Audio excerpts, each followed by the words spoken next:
Assalamualaikum warahmatullahi wabarakatuh. Perkenalkan, nama saya Ahmad Faisal dari Akuntansi 2. Di sini saya akan membuat video tanggapan tentang peradaban Islam pada masa dinasti Abbasiyah.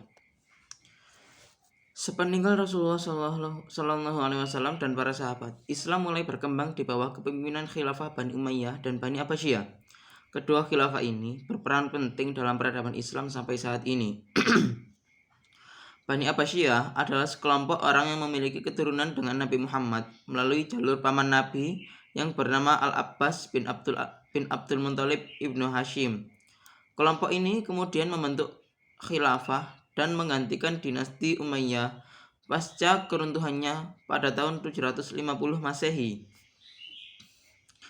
Dalam sejarah Islam, dinasti ini tercatat banyak melahirkan ilmuwan-ilmuwan cerdas yang dikenal dunia.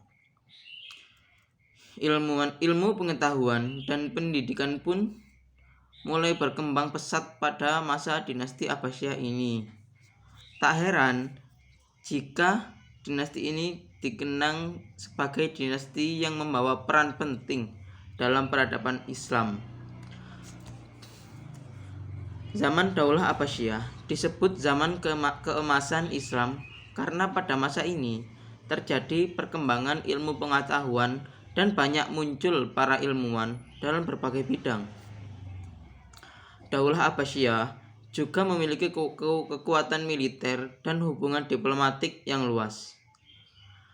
Bani Abbasiyah mencapai masa kejayaannya pada masa Khalifah Harun ar-Rasyid dan anaknya Al-Ma'mun.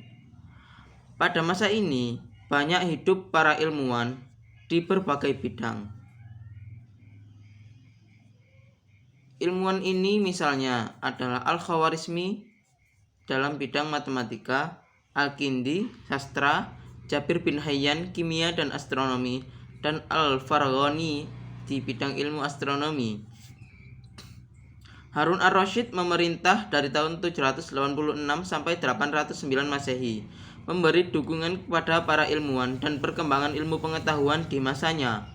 Dia memberikan dana untuk mendirikan rumah sakit, lembaga pendidikan dokter, dan farmasi.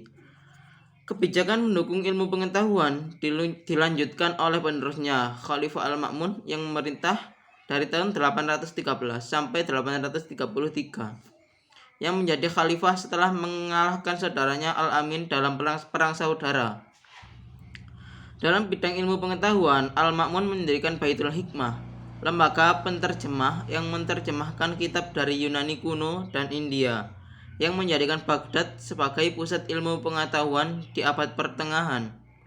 Berbeda dengan Bani Umayyah yang melakukan diskriminasi pada orang non-Arab, Bani Abbasiyah memberikan posisi penting dalam pemerintahan pada orang non-Arab seperti Iran dan Turki. Ini membuat Bani Abbasiyah mengadaptasi sistem pemerintahan dan kebudayaan Persia yang sebelumnya sudah maju.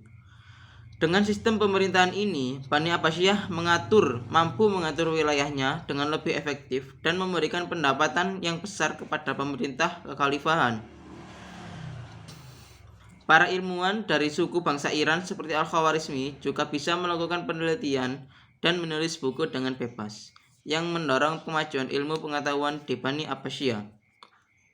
Khalifah dari Bani Abbasiyah menggabungkan pendekatan militer dan diplomasi untuk menghadapi lawan-lawannya.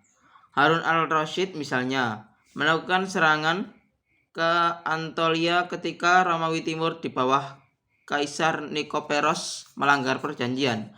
Namun dia juga melakukan hubungan baik dengan Kekaisaran Karel yang agung di Perancis dan dinasti Tang di Cina. Hubungan baik ini membuka peluang perdagangan antar negara yang memberi sumbangan pada perekonomian Bani Abbasiyah. Sekian yang dapat saya sampaikan dari peradaban Islam di masa Bani Abbasiyah.